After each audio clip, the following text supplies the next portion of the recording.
आज सुबह 9 बजे से आप मुझे देख रहे हैं और मैं हाथरस की बात कर रहा हूं, बुलंदशहर बलरामपुर की बात कर रहा हूं। न जाने सोशल मीडिया के जरिए मुझे कितने मैसेजेस आ चुके हैं और इन मैसेजेस में जानते हैं सिर्फ यूपी ही नहीं, कश्मीर से लेकर के कन्याकुमारी तक के मैसेजेस हैं, जिनमें कहना इन लोगों का सिर्फ ये है कि अभी तक जो लोग नौटंकी किया करते थे उनके लिए भी आपकी ये रिपोर्ट सबक है।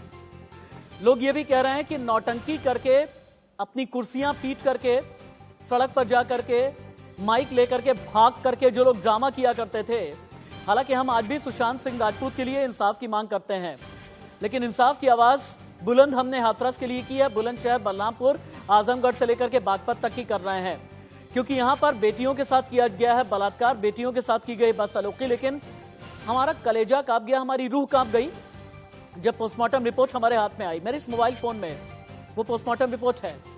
इस पोस्टमार्टम रिपोर्ट के जरिए मुझे यह पता चला कि यहां पर रेप करने के बाद गर्दन की हड्डी तोड़ दी गई, यहां से लेकर के पेट तक इतनी बुरी तरह से मारा गया कि हाथरस की जो निर्भया थी, अंतिम समय किस तरीके के गुजरे होंगे, आखिरी 2 हफ्ते किस तरह के गुजरे होंगे, कितनी दर्द में रही होगी, कितनी तड़प रही होगी, दर्द को जबान भी नहीं दे पा रही होगी। मेरे बाईं तरफ आप ये पोस्टमार्टम रिपोर्ट देखें, इसमें नाम तो हमने ब्लर कर दिया है, लेकिन आप ये देखिए, अगर अंग्रेजी समझते हैं तो भी देखिए और हिंदी में तर्जुमा ये जाने कि गर्दन की हड्डी तोड़ दी गई, बुरी तरह से मारा गया, पीटा गया, जीभ काट ली गई, आवाज दबा दी गई और उसके बाद यूं ही ऐसे ही लावारिस की तरह से दरिंदों ने इस बेटी को छोड़ दिया। फिर से 4 तस्वीरें मेरे चारों तरफ लेकर के आए। ये तो हाथरस की बात हो गई, लेकिन क्या आप ये जानते हैं कि बलरामपुर में क्या हुआ है? बलरामपुर में 22 साल की एक लड़की अपने स्कूल कॉलेज की फीस जमा करने के लिए जा रही थी, दरिंदों ने, शोधों ने पकड़ा, गैंगरेप किया, एक रिक्शे पर बिठा दिया, कहा किसी से बताना नहीं। घर तक पहुंचते पहुंचते लगभग 90% मौत हो चुकी थी पीड़िता की। पीड़िता ने अपने माँ बाप से यह कहा कि अब मैं बचूंगी नहीं, मैं बहुत ज्यादा दर्द में हूं। लेकिन अगर आप माँ बाप हैं, अगर आप भाई हैं, अगर आप चाचा हैं, चाची हैं, मामा हैं, मामी हैं, अपने ड्राइंग रूम में बैठ करके, अपने दफ्तर में बैठ करके, हो सकता है अपने बेडरूम में बैठ करके ये खबर देख रहे होंगे ना, तो एक ही बात आप समझिएगा, एक छोटी सी बच्ची होती है, जब पैदा होती है बहुत ही प्यारी सी उसकी परवरिश होती है, जब रुनझुन छोटी छोटी पायल अपने पाँव में बांध करके घर में यूं ही बस दौड़ा करती है, अपनी अटखेलियां दिखाती है, कलेजे को कितना सुकून मिलता है ना। लेकिन हमेशा ही आपके जहन में ये होगा ना कि मेरी ये बेटी, मेरी ये बहन, मेरी ये भतीजी, ये मेरी भांजी क्या महफूज रह पाएगी। और इसीलिए आपकी बेटी के लिए ही हमने ये ठाना है कि हर एक निर्भया के लिए और परिवार के लिए इंसाफ मिलना जरूरी है। और हमारा ये संकल्प होना चाहिए कि देश में किसी भी तरीके की निर्भया ना हो। हमारा संकल्प होना चाहिए, हमारा ये संकल्प होना चाहिए कि एनसीआरबी डेटा में 0 हो महिलाओं के प्रति अपराध। कांग्रेस के नेता रणदीप सिंह सुरजेवाला, इंडिया न्यूज पर लाइव। में कानून व्यवस्था पूरी तरह से फेल है। उत्तर प्रदेश को अपराध प्रदेश बना दिया गया है। किसी भी मुख्यमंत्री को शर्म से डूबकर मर जाना चाहिए और इस्तीफा दे देना चाहिए। वो कितना भी दमन करें, वो सोनिया जी और राहुल जी को रोक नहीं पाएंगे। कब तक निकलेंगे आप लोग? कब तक निकलेंगे?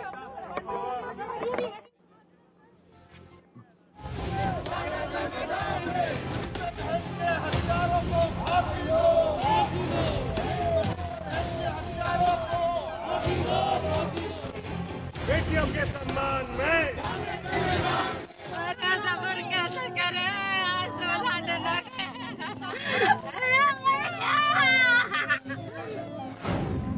यूपी पुलिस का सबसे शर्मनाक चेहरा देखिए। ये क्या चल रहा है, इतना बस बता दीजिए सर, बस इतना सा मुझे बता दीजिए। मैं क्राइम अभी आप बोल रहे थे ना कि कुछ और चल रहा है। मुझे आई डोंट नो। नहीं अभी मैं बाहर से हूँ। नहीं, अभी आपने मुझे बोला कि नहीं बॉडी नहीं है। क्या है सर, बॉडी है कि नहीं है?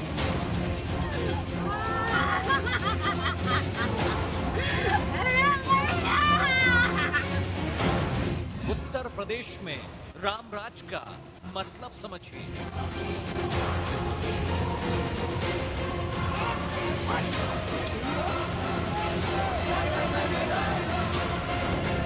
योगी के उत्तम प्रदेश की पुलिस नाकारा है।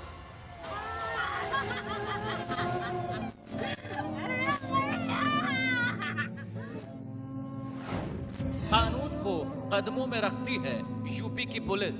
आपको घर में बंद कर दिया था? हाँ, किसने बंद कर दिया था आपको घर में? इस बारे में कहा करते हैं भीतर बंद करते हैं और कहा करते उन लोगों ने बेटी की बॉडी को लेके चले गए। पुलिस ना लड़की की आबरू बचा पाई। हम लोगों को डर है पुलिस वालों को, वो हमारे साथ जबरदस्ती कर रहे हैं, वो वहाँ शमशान ले जाने के लिए।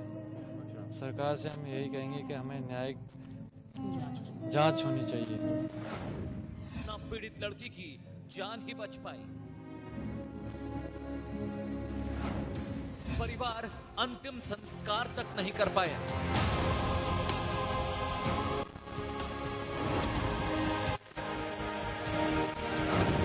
क्यों और किस लिए है योगी जी की पुलिस?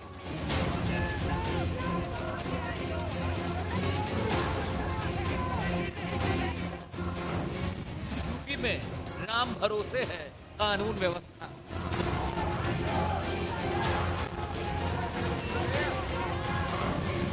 यूपी पुलिस ऐसे लाएगी प्रदेश में राम राज्य।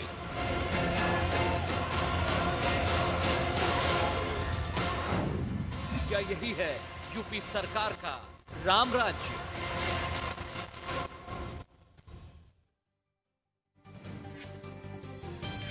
हमारे लिए सिर्फ एक ही खबर है, याद रखिएगा। यूपी में महिलाओं की अस्मत का सवाल, बहन बेटी बहू की इज्जत का सवाल, इसके अलावा और कोई भी बहस का मुद्दा नहीं है। हम सिर्फ इसी खबर पर रहेंगे, इंसाफ की बात करेंगे, कानून की बात करेंगे। सही और गलत के बीच फैसला करने का अधिकार आपका है। बिना किसी लाग लपेट के, बिना किसी नाटक नौटंकी के, अपनी आवाज की पिच बढ़ाए बिना, और हां, खबर में किसी भी तरह का मुलम्मा चढ़ाए बिना और खबर में किसी भी तरह की चाशनी लपेटे बिना खबर आपको दिखाएंगे। अभी की खबर यह है कि हाथरस के लिए प्रियंका गांधी, राहुल गांधी निकल चुके हैं, जो तस्वीरें आपको नजर आएंगी। और इसके अलावा डीएनडी से मेरे सहयोगी जुड़े हुए हैं, आदित्य नायर, हाथरस ग्राउंड जीरो से जुड़े हुए हैं सुमित दुबे, इनके पास में चलेंगे। एक बार डिबेट को ओपन कर दें। गेस्ट पैनल मेरे साथ में है, संघ विचारक डॉक्टर वंदना पांडे हैं, देश की जानी मानी लॉयर ऋचा पांडे भी हैं, आपके पास में आएंगे। वेदभूषण जी आपके पास तो मैं आऊंगा ही आऊंगा, लेकिन आदित्य नायर के पास फिलहाल के लिए चलते हुए। आदित्य नायर, क्या डीएनडी पर प्रियंका गांधी पहुंच चुकी हैं या निकल गई यहां से?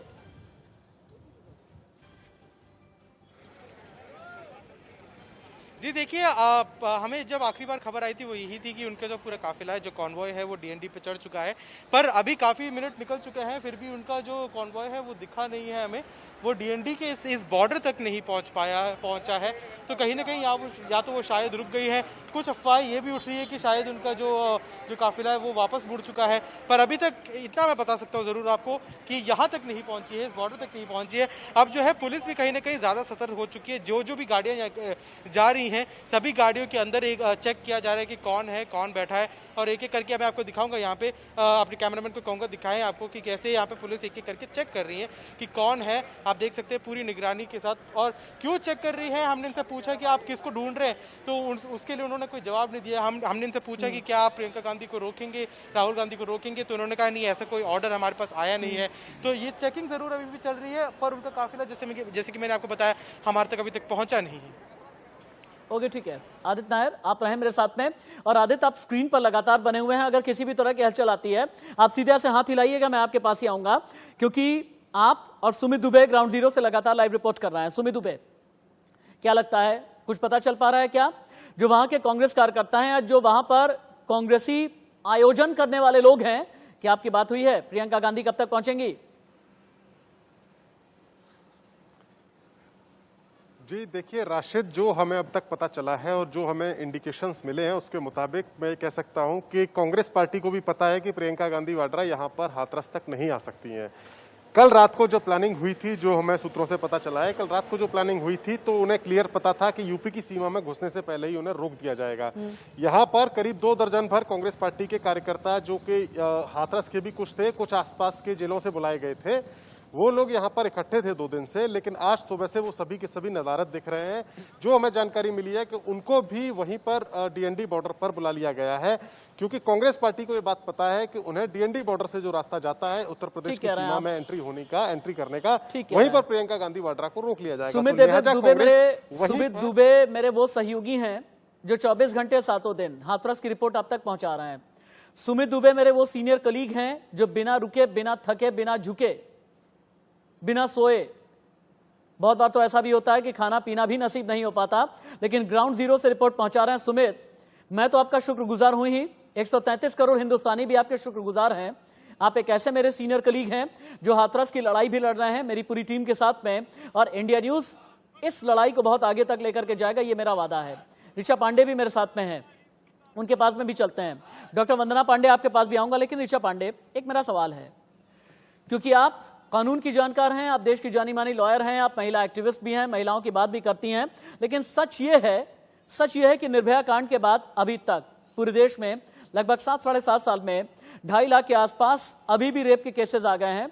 और अगर हम देखते हैं 84 से लेकर के 95 के आसपास केसेस रेप के हर दिन आज भी हुआ करते हैं। वो कौन सा कानून होगा जो रेप को बंद करेगा, बलात्कार पर अंकुश लगाएगा? वो कौन सा कानून होगा जिसके जरिए बलात्कारी भी डरेंगे और उन्हें यह लगेगा कि हां, मौत की सजा तो मिल ही जाएगी? क्या हैदराबाद मॉडल लागू होना चाहिए? कहना चाहूंगी कि किसी भी लड़की या किसी भी बेटी की अस्मिता पे राजनीति नहीं करनी चाहिए। आपको ये देखना चाहिए, फाइंड आउट करना चाहिए कि कहां से हम इनको रिलीफ दिला सके, कहां से इस चीज को हम बंद कर सके, इंस्टेड ऑफ दैट कि इस पे राजनीति करें, इसको पॉलिटिकल एजेंडा बनाएं। क्योंकि कोई भी बेटी किसी भी राजनीति से या प्रदेश से जुड़ी नहीं, बेटी बेटी होती है, महिला महिला होती है।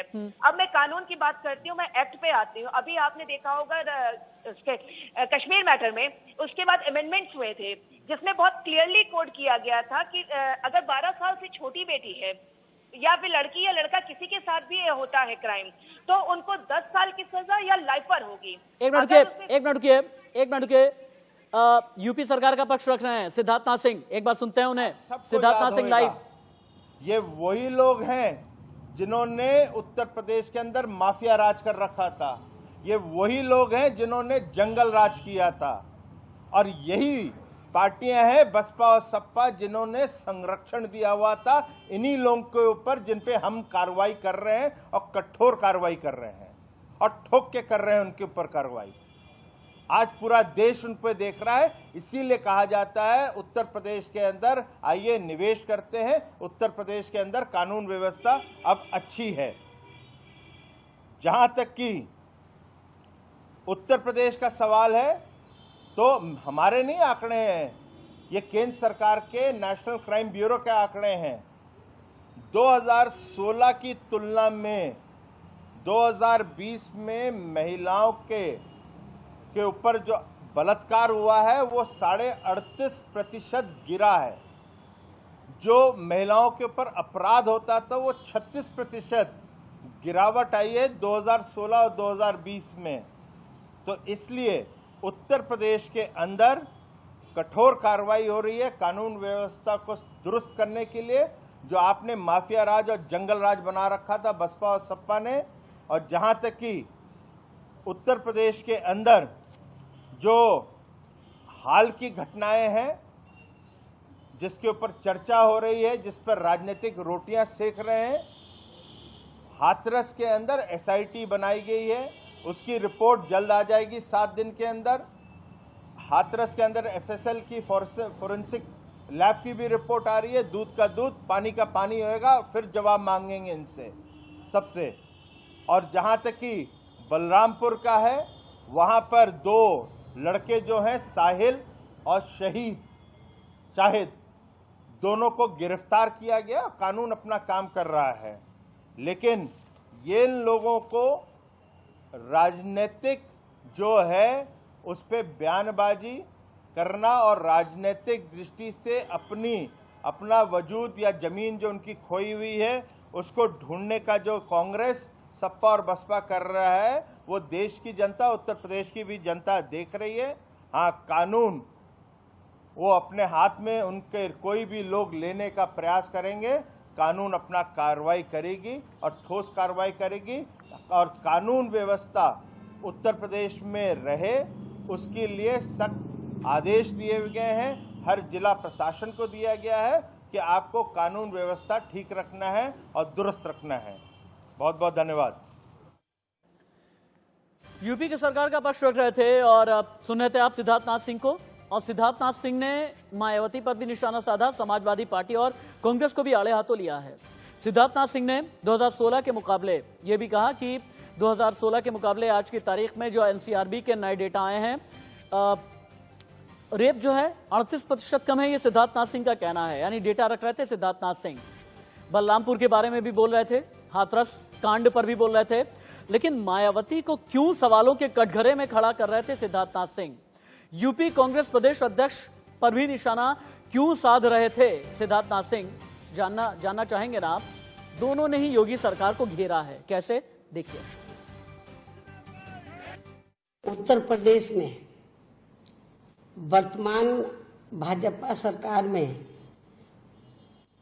तो कानून का नहीं बल्कि गुंडों, बदमाशों, माफियाओं, बलात्कारियों एवं अन्य अराजक तत्वों का राज चल रहा है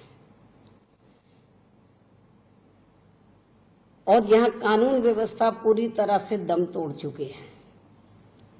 खासकर इस सरकार में यहाँ की बहन बेटियां तो बिल्कुल भी सुरक्षित नहीं है। मैं सोच रही थी कि हाथरस के बाद ये लोग हरकत में आएंगे, लेकिन नहीं आए। जहां उत्तर प्रदेश में कोई बेटी बहन सुरक्षित न हो, महिला अपराध में नंबर 1, अपहरण के अपराध में नंबर 1, लूट के अपराध में नंबर 1, हत्या के अपराध में नंबर 1, जिस प्रदेश की पहचान बन गई हो, उस प्रदेश में किसी बेटी की जान कैसे सुरक्षित हो सकती है?